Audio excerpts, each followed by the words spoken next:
Jotkut on kieltänyt sitten naisia yleensä puhumasta ja viemästä evankeliumiakin jopa eteenpäin. Mutta ajatelkaapa, miten olisi laita Suomen vapaissa suunnissa, helluntaiherätyksessä ja vapaakirkossa ja mitä niitä onkaan sitten, niin jos ei naiset olisi vienyt evankeliumia eteenpäin. Ja muutaman nimen otin tähän, ja Hilja Aaltonenhan on yksi, joka on vienyt evankeliumia eteenpäin. Sanni Hautakangas, Tarja Huuskonen, Marja Jalovaara, Martta Kaukomaa, Ritu Ylipahkala ovat vieneet evankeliumia eteenpäin. Ja he ovat evankelistoja, evankelista-nimityksen alla. Ja alkuseurakunnassa käytettiin evankelista-nimitystä sellaisesta henkilöstä, joka kertoo Jeesuksen niin kuin sen koko Jeesuksen elämän tarkoituksen, miksi hän tuli tänne, mitä hän teki, kuinka hän kuoli, nousi ylös, mikä oli Jeesuksen elämän tarkoitus. Kuulla meidän syntiemme tähden, sovittaa meidän syntimme, maksaa meidän velkamme. Sitä ilosanomaa evankeliumia, jolla oli lahja viedä eteenpäin, niin heitä sanottiin evankelistoiksi.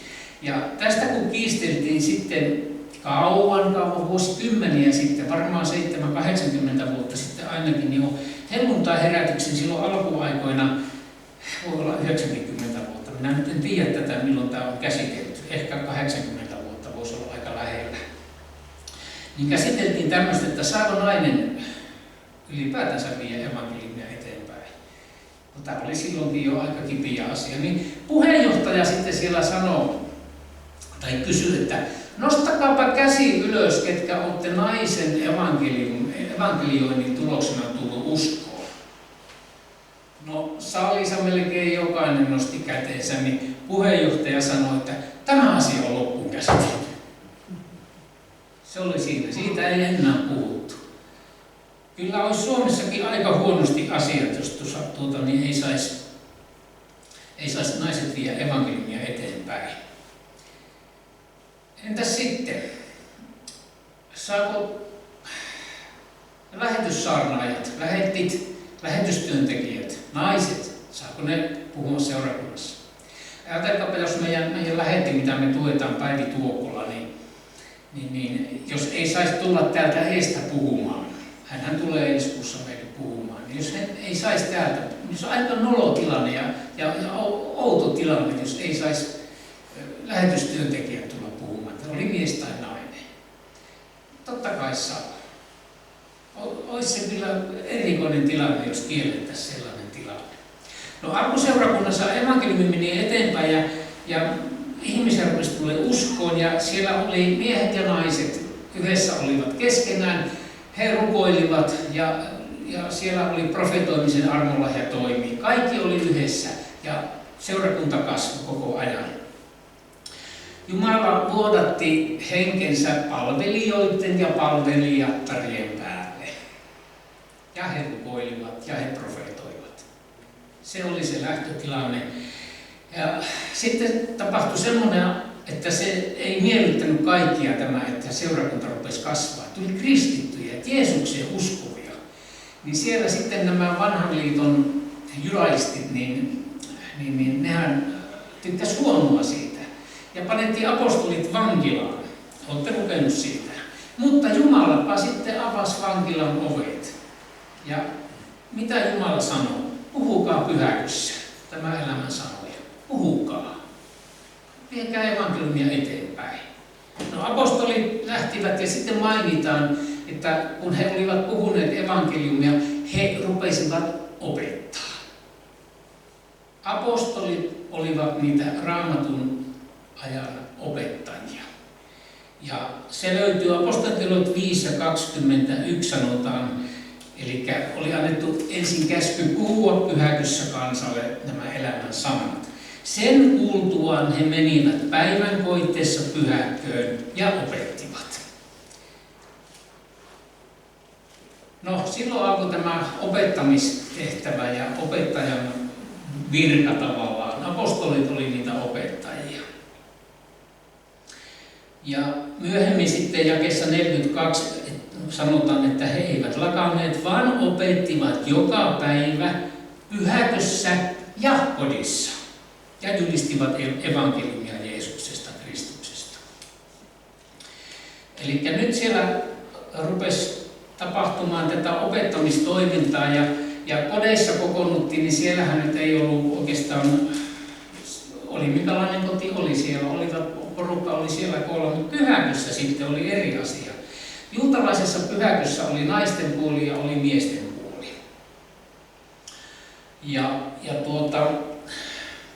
Taitaa jossakin olla vieläkin, Suomessakin. Niin täällä pyhäkössä sitten, kun tätä opetustoimintaa oli, niin siellä syntyi sitä hälinää. Ja kohta katsotaan tuosta korintolaiskin, minkälainen seurakunta siellä oli. Niin tämä kielto, millä aloitettiin tämä, niin se oli Korinton seurakunnalle. Ja Korintin seurakunta oli uusi. Ja mitä siitä sanotaan? Siitä sanotaan, että Korintin seurakunta oli irstauden pesä. Ja siellä oli jopa 1000, siis puhutaan hirveän isosta seurakunnasta. Aivan mahdottoman isosta seurakunnasta. Ja tämän voitte historiankirjoista lukia, että siellä oli noin 1000 papitartakin. Tiedätte, mitä se tarkoittaa. Se oli niin pahamaineinen seurakunta, siis just perustettu seurakunta, ne ei tiennyt ollenkaan, miten seurakunnassa ollaan. Niin siellä syntyi semmoinen uusi sanakin, tämmöinen kuin korintiad-zomai. Semmoinen uusi sanakin kehittyi siellä ja se on semmoinen Korintossa elävien irstaudessa elävien sana. Syntyi tämmöinen niin kielenkin jopa uusi sana. Siis se oli uusi seurakunta ja tälle seurakunnalle, joka oli ihan juuri perustettu hirveän iso, ihmisiä oli, siellähän oli uskovaisia ja ei-uskovaisia. Niin sinne lähetettiin tämä kirje ja Paavali kertoo monta asiaa siinä kirjeessä. Ensimmäinen korintolaiskirje 6, sieltä löytyy tämmöisiä ajatuksia, kun siellä niin kuin veli kävi oikeutta veljien kanssa. Oikeuteen asti mentiin joistakin asioista. Paavali sitä ihmetteli, että miksi te tämmöistä teette, vieläpä uskomattomia edes. Ja sanoo tämmöiset aika rohkeat sanat, että miksi ette salli ennemmin tehdä vääryyttä itsellenne. Miksi te oikeutta käytte? Ja sitten on pitkät luettelot siellä, minkälaista elämää Sodomassa on ollut. Ja Paavali kiteyttää sen sanomalla, että ettekö tiedä, etteivät väärät saa periä Jumalan valtakuntaa. Ja varoittaa, että älkää eksykö. Ja sitten on pitkä luettelo siitä, että minkälaista elämää siellä oli. Ja Paavali mainitsee, että tuommoisia te olitte jotkut teistä. Korinton seurakunnalle oli tarpeen kirjoittaa paimenkirje. Ja paimenkirjeen täällä yhdessä kohdassa Paavali mainitsee, 1. korintolaiskirje 6 ja 19, ettekö tiedä, että teidän ruumiinne on Pyhän Hengen temppeli, joka teissä asuu, ja jonka te olette saaneet Jumalalta, ette te ole itsenne omat. Siellä oli semmoinen meno, että täytyy ojentaa, lähettää paimenkirje, ja nämä korintolaiskirjeet, ne on kaikista tiukimpia paimenkirjeitä, seurakuntakirjeitä.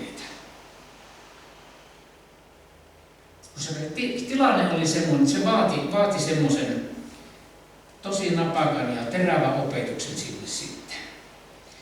Korinton seurakunnassa oli siis, se oli hälinää ja siellä oli vaikka minkä näköistä epäjärjestystä ja siksi hän Paavali mainittiin siellä, että ettekö tiedä, että Jumala ei ole epäjärjestyksen, vaan rauhan, järjestyksen Jumala. Ja sitten 1. korintolaiskirje 14. Tähän hälisevään joukkoon ja tähän hälinään Paavali sanoo sitten, no tässä jakeessa 33 jo sanotaan, sillä Jumala ei ole epäjärjestyksen, vaan rauhan Jumala, niin kuin kaikissa pyhien seurakunnissa.